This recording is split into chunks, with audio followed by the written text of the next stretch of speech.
Hey folks, this is Tracy with Scrappy's Rustics. I got this rolling pin here from Michael's on clearance for Christmas. It was 90% off, so I snagged up a bunch of them.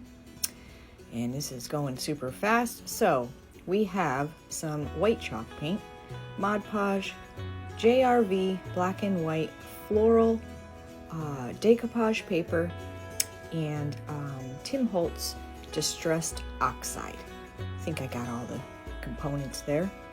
So we're just gonna paint over this gingerbread, which is actually really cute, but they were super cheap. I had to snag them up.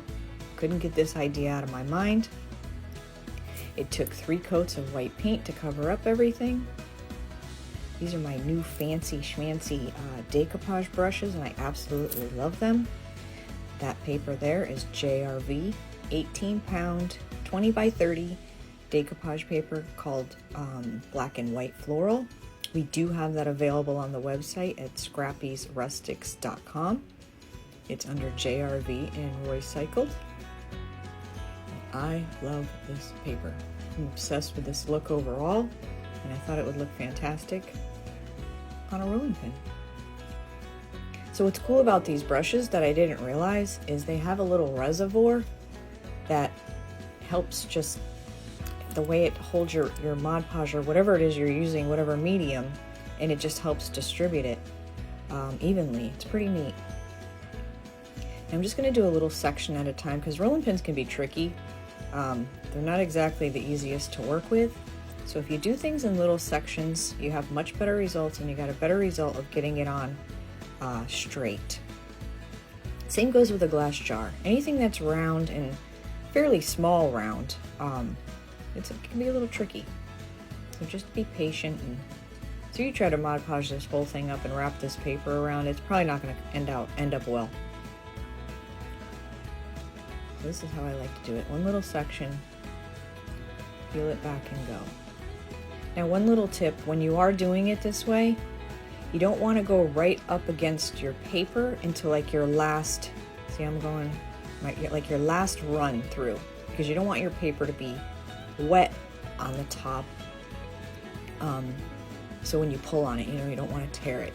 You don't want to leave the wetness on the paper for the least amount of time possible, if that makes sense. So get your medium where you need it, and then hit your paper line last, like that. Bam! A little bit of time. This paper is great to work with.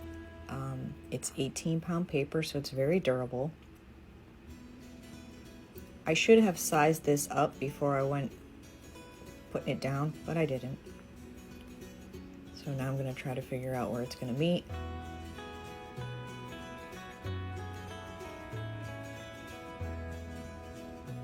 Not an easy task.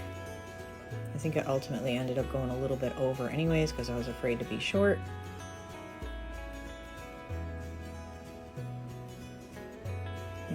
I know whether to cut it then or cut it at the end.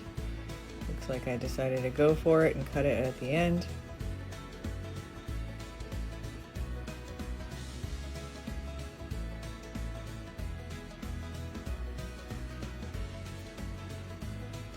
Kind of lost my crease, so I probably should have cut it before I stuck it all down, but I didn't. So the crease is kind of gone at this point, so I'm just winging it, just cutting and hoping it's good. So I do recommend you cut your paper to size before gluing it all down with whatever medium you decide to use. And when I say medium, I mean like Mod Podge, DIY Patina.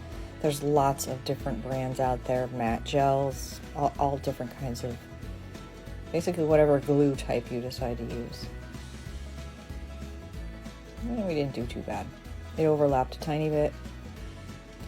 And in hindsight, I should have not done this step right here. Right there, and you'll see why in a little bit. So let that dry.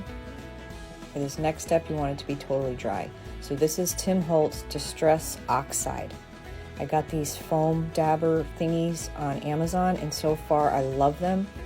I have noticed when using the oxide, because this is fairly new to me, that having the correct tools really, really helps. Foam seems to really spread the inks really well. And the thing with the oxides is it allows you more open time, and it allows you to blend your colors.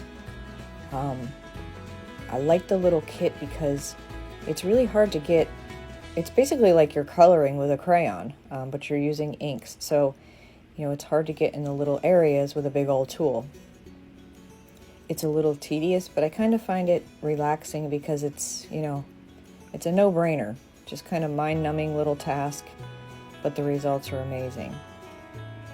So the 18 pack, like I said, I did find on Amazon. I do have an Amazon affiliate link, which can be found on my website at scrappyrustics.com.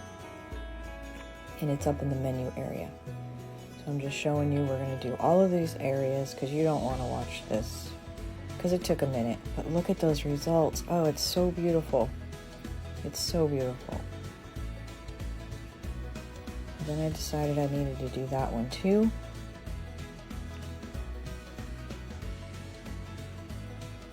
And the color of this distressed oxide is called Patina. We will have some new colors coming in here shortly. Some nice spring colors, some pinks and purples. I'm excited. I'm just showing you a little bit as I go. So what I was saying about the seam where I glued it. Oh, actually, hold the bus. What I did right there. So it seems when you put the oxide ink over black, it kind of fogs it up a little. But I noticed if you take a paper towel, it rubs the top coat off of it, and it doesn't smear it. It just takes the top coat off your black, but your color still remains in the white parts. Exactly what you want. So where I glued the seam, the oxides do not stick to the medium at all. So I learned that too. So the distressed oxides do not stick or dye or whatever they do not do that to any of the glue. So that was something I learned. And then I decided it would be a great idea to put the ink on the handles because it was just too white and it didn't look right. And I taped that off so I didn't make a mess and get the oxide on the flat part of the rolling pin. This took me a minute because I was using this little tool. It's kind of cool though that you can actually use the oxides on wood, and it's pretty neat. I'm really, really liking this product. I like the inks too, but the inks don't allow you to blend as much as the oxides do. Well, guess what? Duh. Could have used the big one. Would have saved me half the time. And it gave me much better coverage, and it blended much nicer in the bigger area. So the bigger tool definitely helped. And foam is the key to the oxides. No doubt, if you whatever tool you have, as long as it's foam. Some people say makeup wedges work. I have not tried them yet. So I didn't like the way it looked where the ink met the white. It just wasn't a nice crisp line. Because this rolling pin is actually a little, it's not really smooth. It's kind of roughed up and rustic-ish. So I just put one piece of jute just around there, just to finish it off. As you can see, my paper wasn't as long as my rolling pin, but I think it looks great. You can't really notice, or it looks like it's supposed to be that way. It's just a little bit of the rolling pin exposed on each side. And I think these rolling pins were the gingerbread Christmas. I believe they were $16.99, but they were 90% off from Michael's. So there's our jute. And that's the original piece that came with it. And these rolling pins are really lightweight. It's almost like they're hollow, so you can actually hang them vertically.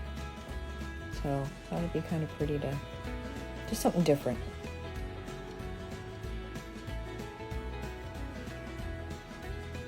I thought the thick jute looked good. Might as well put it back. It matched the little one we put on each side.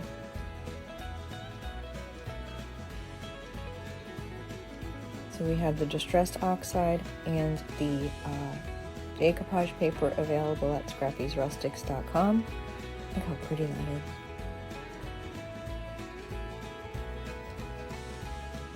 I hope this inspires you to try out this oxide and this paper for yourself. Thank you so much for watching. To see more, check out Scrappy's Rustics Facebook and check out the videos. Thank you.